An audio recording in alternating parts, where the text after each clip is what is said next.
We've all grown up in a world where currencies are forced upon us in a monopolistic fashion, where currencies are defined strictly by the geographies in which they occur, and where the choice of currency is not yours. It is an accident of birth. Currency, as we understand it, is an artifact of the nation-state, and it imposes upon us certain constraints. We don't choose our currency, it chooses us. And we are forced to use that currency in all of our interactions. We don't have a choice. Until 2008, that is. And now we live in a new world. A world in which currency is a choice.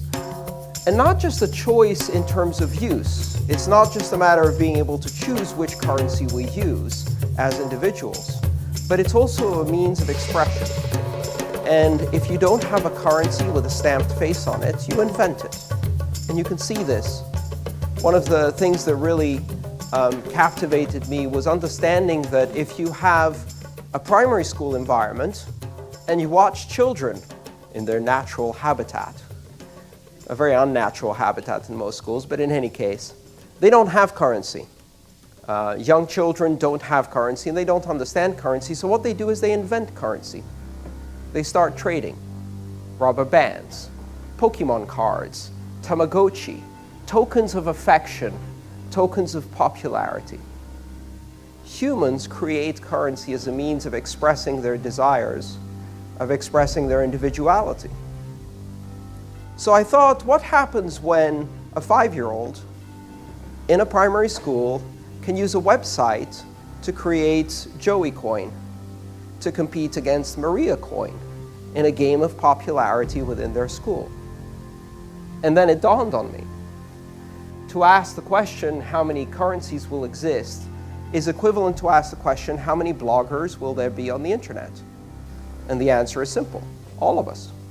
There used to be a time that if you wanted to read authoritative opinion, you bought a piece of paper from an organization that had a printing press that was 3 stories high and 4 football fields long and had a really great name like the New York Times.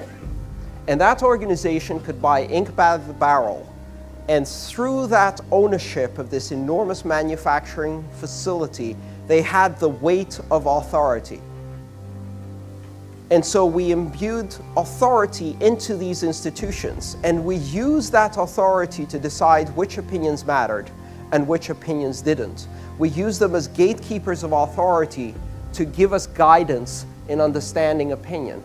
And then the internet destroyed all of that, because suddenly anyone could print and anyone could publish. And I remember in the early days, people talked about, well, how the hell will we know which opinions matter if anyone can have an opinion? The world will come to an end, surely.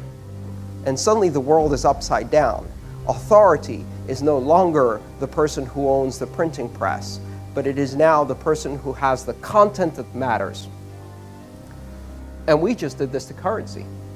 Because now the authority is not derived from the sovereignty of the issuer, from the printing press of a nation state that can declare through monopoly and use of force that this is the currency you will use. Now we can choose currency, and a 5-year-old can create currency. And maybe the currency that the 5-year-old created has monetary value. Maybe it doesn't. Most likely it doesn't. Some will. And so we need to get used to a world where we have to judge currency not by who issued it, but by who uses it. This isn't about who adopts Bitcoin first or who adopts cryptocurrencies first, because the internet is adopting cryptocurrencies, and the internet is the world's largest economy. And it is the first transnational economy, and it needs a transnational currency. To summarize, what we've really done is we've inverted the very basic and most fundamental equation of currency, which is that for millennia, until the year 2008, sovereignty defined currency. Sovereignty was the basis upon which currency could be created, and that currency allowed that sovereignty to be expressed. The monopolistic control of currency is the basis of sovereignty. And now the internet has a currency, And the internet is going to use that currency to create sovereignty. After 2008, currency creates sovereignty.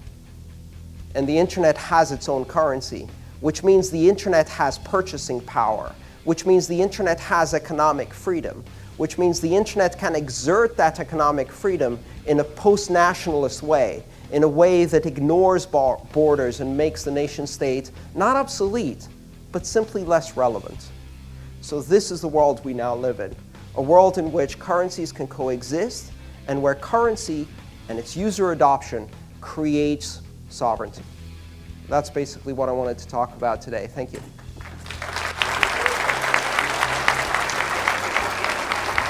Hey there guys, Dan Dix here reporting for Press for Truth. We're currently at the Toronto Bitcoin Expo here with Andreas, one of the main speakers.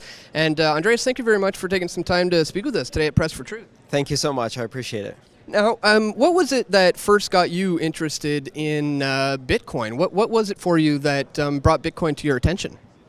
Well, funnily enough, an experience I share with many others is the first time I saw Bitcoin, I discounted it as nerd money and ignored it for several months more. And then the second time I read the original paper, a white paper written by Satoshi Nakamoto, the white paper that explains the scientific basis of this. And what struck me by that was the understanding that this was not just a currency. This was a platform, an application platform, a network that allows you to do decentralized trust. And on top of that, you can build currency as an application, but currency is just the first application. And once I realized the implications of that, the possibilities just exploded in my mind, and I dedicated my work from that moment on to Bitcoin. I've heard somewhat of the allure seems to be that it's the anonymity to Bitcoin is that you can do transactions outside of the view of the big banks or the government. Is that a big part of why it's so interesting to you or others? Not really. I mean, Bitcoin isn't really anonymous. It's loosely pseudonymous. To me, I think the opportunity here is to decentralize finance in a way that allows us to empower the billions of people who have no access to mainstream financial services products, not just bank accounts, but also international markets, international trades, international transfers of funds. Bitcoin isn't designed to bypass the banks or things like that. It's simply designed to not care about them. It doesn't see borders, just like the internet doesn't see borders. It is concerned only with connecting individuals. And by connecting individuals, it empowers individuals. And I think that's a pretty exciting thing. Indeed it is, and considering the way the central bankers operate and the amount of control that they have, do you think there is an interest to try to infiltrate Bitcoin by the powers that be, so to speak? I'm not concerned by that. Bitcoin is a decentralized system and it can't be infiltrated because there is no center. Infiltration requires you to go to the center of something and take control of the levers of power, and Bitcoin has no levers of power. It works through a consensus algorithm that is pure mathematics that anyone can read and understand. You pull back the curtain and there's no one there. Or rather, there's everyone there. It is the sum of all of the participants, just like the internet. And I don't think really it's a matter of fighting against Bitcoin. I think Bitcoin can be used as a tool for banks. It can be used as an inexpensive payment network. And just like banks use the internet to expand their operations and their reach and to offer more services to consumers, I think eventually they'll realize they can do the same with Bitcoin and offer better, cheaper services to consumers. It is an exciting time, and Bitcoin's obviously in the infancy, but is there any dangers of leading towards an all-out cashless society, or are there any problems with having a cashless digital currency, cashless society? Is there any issues there? I don't think the issue is whether it's cashless or cash full. The issue is who controls the cash and who controls the information. So the issue is centralization of control. And we have never before in history had the ability to do financial transactions without a central authority that verifies or issues the currency or controls the monetary policy. Bitcoin is the first opportunity to have completely decentralized financial operations that are simply person to person.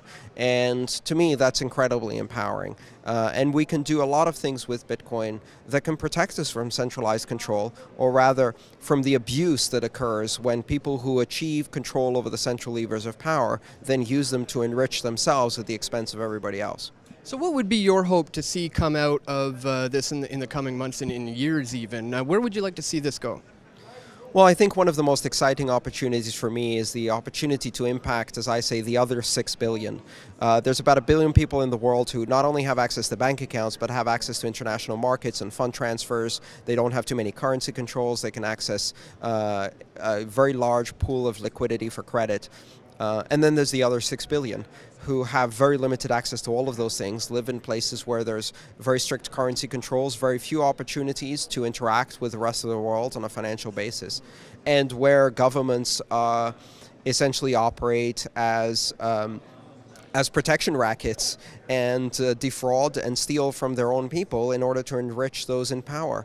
And in all of those places, Bitcoin can bring financial freedom and empowerment. I think one of the first things that we can impact in the short term is the international remittances market, where migrant workers send money home, which is a market that suffers from very high fees and very big restrictions. And Bitcoin can streamline a lot of that and really deliver their own money to some of the poorest people in the world by reducing the fees they have to pay to send money home. And that can have an immediate impact for water and sanitation and healthcare in some of the poorest communities. That's one of the things that drives me about Bitcoin.